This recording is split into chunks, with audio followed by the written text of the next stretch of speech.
Hi everyone, it's Nick. Welcome back to my channel. Okay, in today's video, we are going to be reacting to other publications, interior design trends that are out for 2024. They are out, I say, or at least they say. This is a list, this is a video where like different publications, Forbes, Insider, whatever, they say what they think are trendy home decor, home interior design things that are on the way out for this year, and I give you my opinion on whether they're right or wrong, and that's what we're gonna be doing in this video. You know, because Insider definitely knows what they're talking about when it comes to home decor trends, so that's what we're gonna get into. Let's get going. Okay, so first up is Insider. They say the industrial style is going to take a step back. That was their prediction, the industrial style. This feels a bit outdated already before we started, which is that the industrial style has not really been, as the classically industrial hasn't really been in years. So I don't really know, like it was very popular in sort of the early to mid 2010s. Every coffee shop had sort of reclaimed wood. We had Edison bulbs all over the place, right? Like everything was cement, it was concrete, lots and lots of, you know, rough woods and whatever, a lot of black, a lot of gray. Everything was industrial, you know, open pipes everywhere, right? We all remember those days. Okay, well that was 2013. This feels a bit outdated. So I think that, you know, we did see them in interiors. I think it's a fine style if you have a space for it. I think you live in a loft in Soho or something, then like amazing, cool, then go with the industrial route because that sort of makes sense for the kind of architecture that you have. But I would say industrial style for like everybody else has been not really super popular. So I mean, agree in the sense that I wouldn't say it's in, but I would disagree in the sense that it's been out for like a decade. So a bit behind the times there, Insider. Next up, ultra minimalism will fall out of favor. Again, I feel like this is a 2021 list rather than a 2024 list. Yes, that is true. I mean, ultra minimalism was sort of felt a little bit like kind of virtue signaling in a way. Like it was like, I don't need possessions, like even though we all like nice things. So that was kind of a really popular trend that we saw in the early 2020s. Is that what we're talking now? The early 2020s? That's a thing now? Okay, well anyway, yeah, it's out of favor, but again, feels like it's been out of favor for a few years. The old the museums, the like all white everything, the like white sterile, you know, looks like a hospital look, that has not been popular for a while. So yeah, it's fallen out of favor and it will continue to fall out of favor because people are looking for more color, more personality, more just kind of interesting things to bring into their space. Minimalism, I would say, as a principle, in terms of being very careful with what you put into your home, curated home, you know, that I don't think is necessarily out the window, but the ultra minimalism museum stuff, yes, that is out. So I will agree with you, but again, that was 2021, not really a current call by Insider. Okay, fast furniture is falling out of favor for many. Yes, and probably good,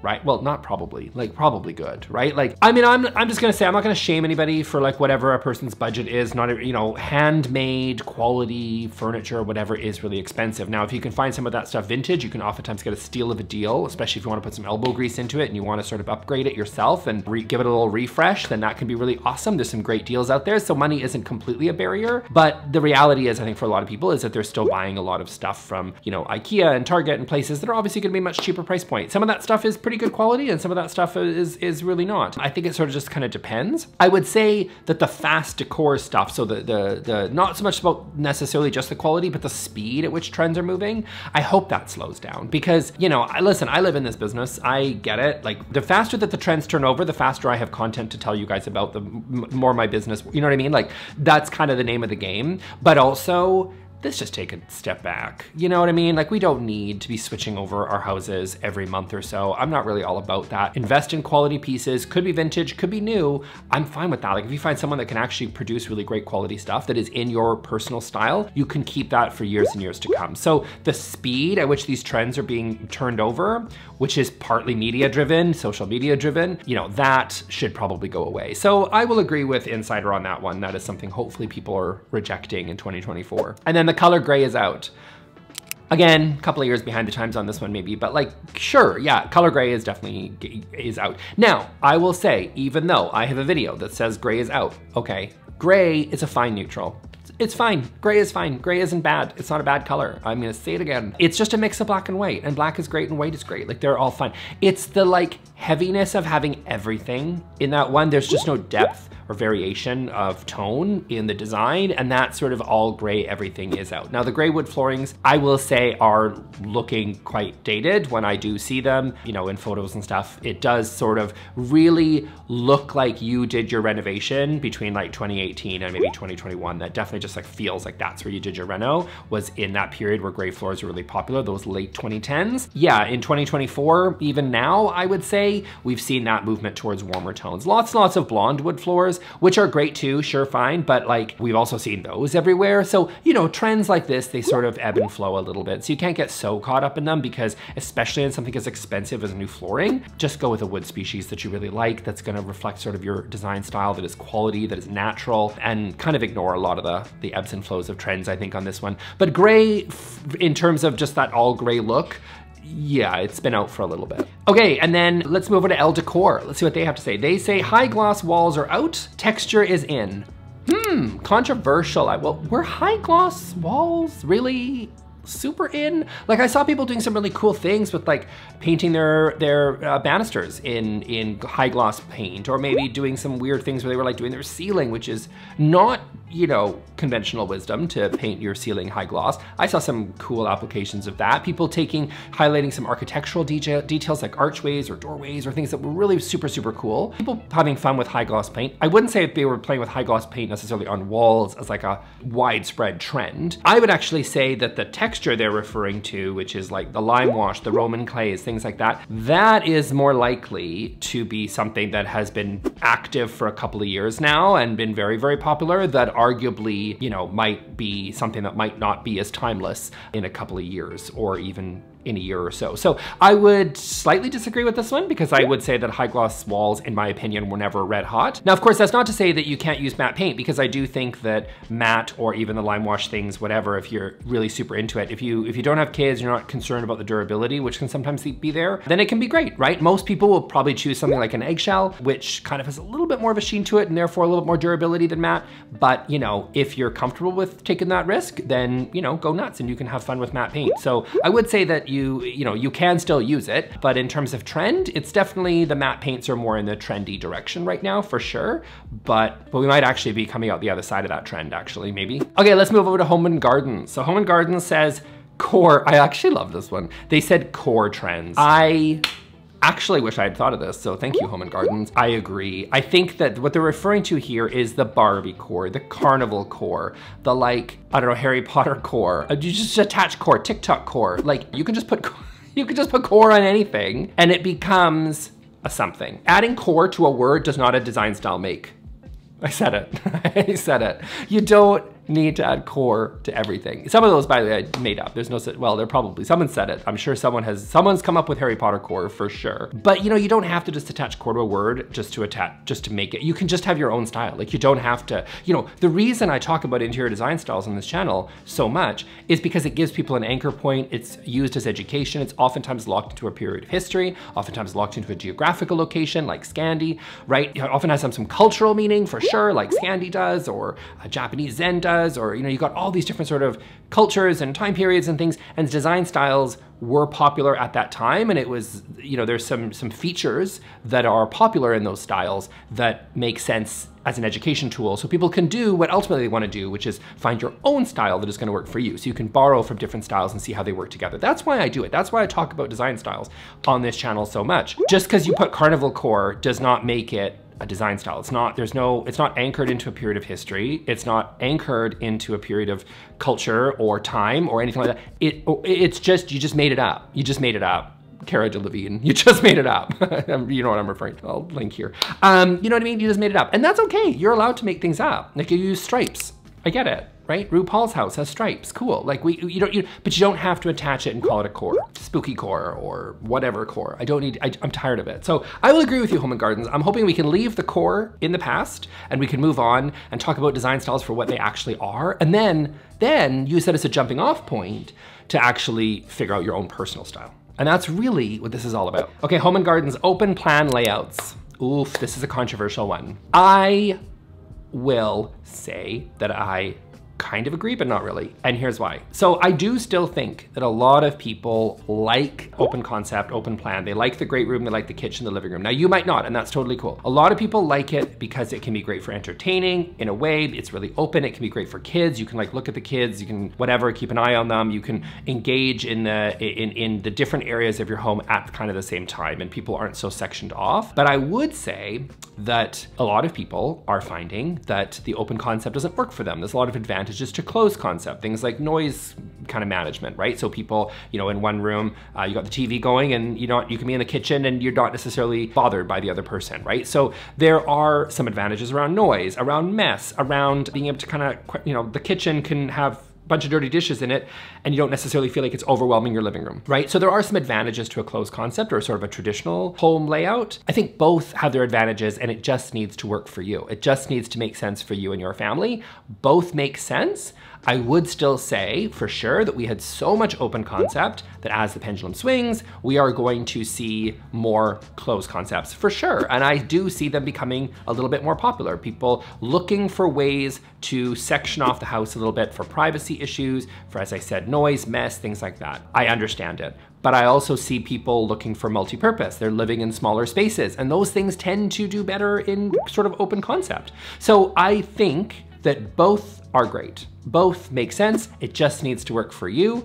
In terms of trends, I will agree though, that we are seeing a lot more closed off concept, but that doesn't mean that it's necessarily so popular and open concept is out. I think it's just a reflection on how much open concept we saw in the 2010s. So that's my personal view. I agree, but I also kind of disagree. Okay, next up, let's zip on over to Forbes, who apparently talks about interior design now. Aren't they like a finance thing? Forbes magazine, no, that's Fortune. Who's Forbes? Anyway, them.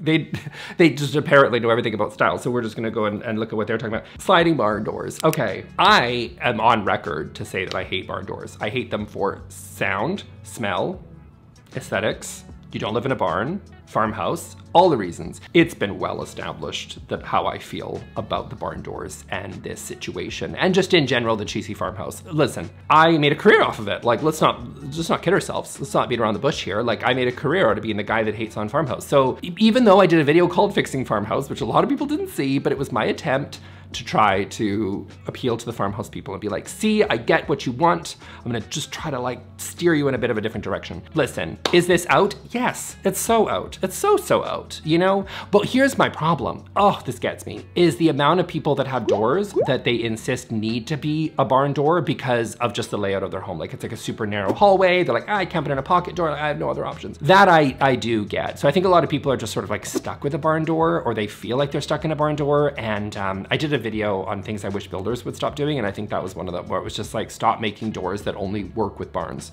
or barn doors. Like, we're kind of tired of that. However, you know what? I just when I think barn doors are super out, like everybody knows that, then I go to Home Depot and I'm like, they have a giant like aisle full of barn doors, and I'm like, oh yeah, people are still buying a lot of barn doors, huh? So that's important why I do my research and actually like go into Home Depot and realize, oh right, no, people still love barn doors. So I still have a lot of work to do. They're out. Forbes, Fortune, whoever they are, they're right. Barn doors are out. But you know, if you love them, if you live in a barn, then keep them, I say. Okay, next up is Grand Millennial aesthetic. Oh, I live for this one. Because I also, I believe, said that there's only 2 women in Brooklyn that actually ever had this style. It's not a real style. I don't think it was ever a real style. This was like the response to minimalism, and people went hard in the other direction. And we're like, hey, what if we did a cacophony of colors and patterns and fabrics and just frills and leopard print and flower? It was crazy. It was crazy. And it never made sense. And I didn't really like it from the beginning. And I thought, is this the future?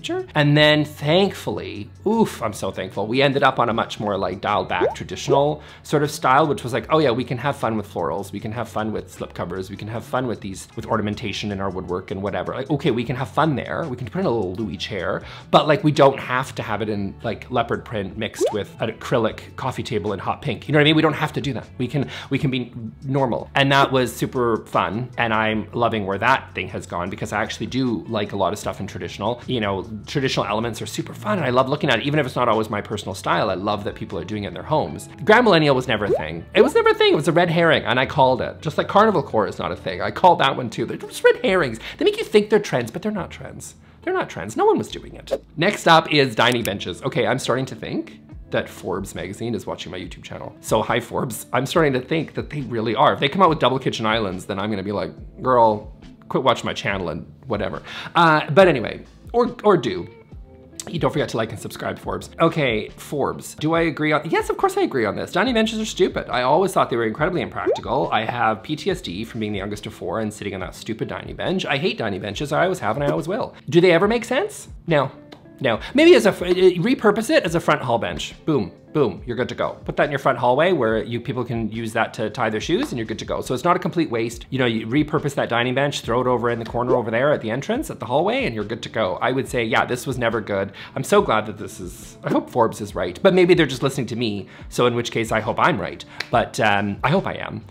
This one needs to go. Okay, next up is pale green. Okay, they are not watching my channel, turns out, because I actually disagree with this one. I think green is still a lovely color. I mean, I think that all colors except for baby poop green have a place. Maybe that's what they meant. And that's what, maybe they are. Anyway, pale green, I'm gonna assume they're referring to like the light olives and sort of those little like sage greens and stuff, which are more kind of pale greens that were really trendy because I don't like baby poop. I don't like that color. But I would say that pale green is not out. All the colors have a place. All colors can be beautiful. Is that true? Well, most colors are beautiful, just in terms of what your style is and what works for you and your home and your taste and all those things. Pale green isn't going anywhere. I think that the natural, the need for, you know, natural colors, but also like colors you see in nature, but also natural materials, biophilic design, these are actually the trends that are going to be taking over. I think it's going to continue to progress into the new year. And green is a big part of that because, you know, green is a wonderful color and fits beautifully as a natural, obviously is one of the colors that really obviously reflects nature. You see lots of greens, lots of blues, you know, and the terracottas and earth tones, like you see them so popular right now. So I don't agree with this idea that pale green is going anywhere. I think it's a great color and will continue to thrive in the new year. Okay, let's head over to spruce, the spruce. Oh, the spruce. Okay, partially slatted walls, they say. Okay, partially slatted walls. Yes and no. I actually quite like a vertical slat wall. I have talked about vertical slat walls many times. I love them. I think that they look great. But I will say the partially I think is the really key one there. And that's where I will agree with them. Sometimes people are putting these walls in and they kind of only go halfway. It's kind of like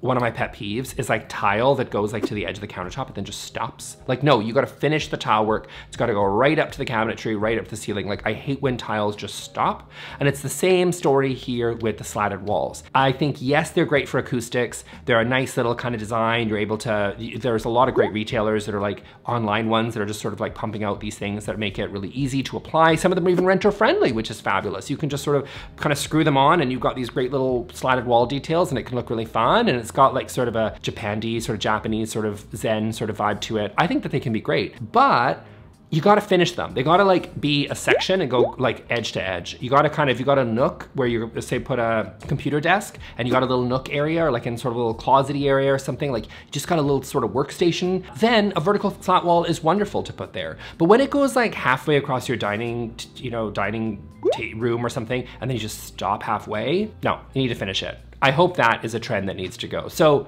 partially slatted walls, let's not put all slatted walls in that basket. Let's just say like tile, it's a great thing. It's a perfectly wonderful material to sort of use on walls and it can look really cool, but just make sure that it's done intentionally and that it's done edge to edge so that you're not leaving slat walls sort of hanging in the middle of the room. So I would agree with the partially part for sure. Okay, and then the spruce says modern farmhouse movement. What are we doing here? Again, I need to go to that Home Depot once in a while just to like refresh my memory, but modern farmhouse is gone. Like we're over it. We're over it. It's moved on. It's morphed. See my video on styles that are up and coming that are in and the ones that are out, because modern farmhouse is out, but it's evolved. People that love modern farmhouse, I hear you, I see you, I get, well, you're probably not on the channel anymore. You've long since left me. You've unsubscribed years ago, and I honestly get that for you. But, you know, if you're still here, then here's some great ideas, right? I love the fact that it's very kid-friendly, like a great house to raise like a family, like it's a family home. It's very comfortable.